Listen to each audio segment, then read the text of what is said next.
नमस्कार भक्तजनों, भक्ति भावना चैनल में आप सबका स्वागत है। आज हम भक्ति भावना चैनल के माध्यम से आपके लिए लेके आए हैं भगवान श्री कृष्ण की जन्म की सुंदर कथा। आपसे अनुरोध है अपने बच्चों को ये कथा अवश्य सुनाएं। जैसा कि हम सब जानते हैं, भाद्रपद कृष्ण अष्टमी को ही कृष्ण जन्माष्टमी कहते हैं, क्योंकि यह दिन भगवान श्री कृष्ण के जन्म दिवस के रूप में मनाया जाता है। इसी दिन घनघोर अंधेरी रात को मथुरा के कारागार में भगवान श्री कृष्ण का जन्म हुआ था। उस घनघोर अंधेरी रात में रोहिणी नक्षत्र में वसुदेव जी की पत्नी देवकी ने भगवान श्री कृष्ण को जन्म दिया। दोस्तों, अगर आप इस चैनल पर नए हैं तो आप प्लीज़ चैनल को सब्सक्राइब करें ताकि भक्ति और ज्ञान से जुड़ी हुई सारी वीडियोस आप तक पहुंच सके। तो आइए दोस्तों, वापस चलते हैं अपनी कहानी पे। दोस्तों, द्वापर युग में भोजवंशी राजा उग्रसेन एक बहुत ही प्रतापी राजा थे और वे मथुरा राज्य में राज्य करते थे।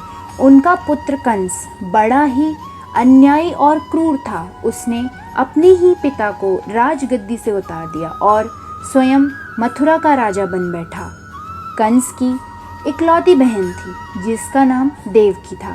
देवकी का विवाह वसुदेव नाम के यदुवंशी सरदार से हुआ। एक बार कंस अपनी बहन देवकी को उसके ससुराल पहुंचाने जा रहा था। रास्ते में बहुत ही भयानक आकाशवाणी हुई। हे कंस, जिस बहन को तू इतने प्रेम से ले जा रहा है उसकी ही 8वीं संतान तेरा वध करेगी। और यह बात सुनकर कंस डर गया और वसुदेव को मारने की बात करने लगा।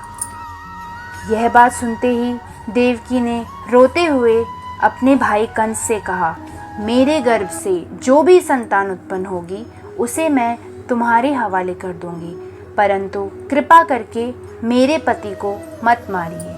देवकी की यह बात मान ली और मथुरा वापस चला गया, परंतु उसने वसुदेव और देवकी को आजीवन कारागृह में डाल दिया। वसुदेव और देवकी की एक एक करके 7 संतानें हुई और 7 को जन्म लेते ही कंस ने मार डाला।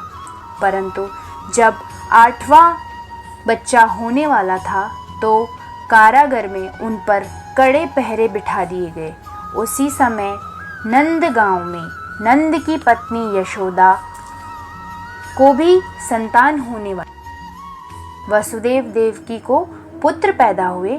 उसी समय संयोग से यशोदा के गर्भ से एक कन्या का जन्म हुआ, जो और कुछ नहीं सिर्फ भगवान की माया थी। जिस कोठरी में देवकी वसुदेव कैद थे उसमें अचानक से प्रकाश हुआ और उनके सामने शंख, चक्र, गदा और पद्म धारण किए चतुर्भुज भगवान प्रकट हुए।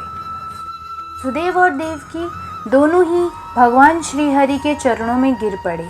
तब भगवान ने उनसे कहा, अब मैं पुनः एक नवजात शिशु का रूप धारण कर रहा हूँ और तुम मुझे इसी समय अपने मित्र नंद जी के घर वृंदावन ले जाओ और उनके यहाँ जो कन्या जन्मी है उसे लेकर कंस के हवाले कर दो।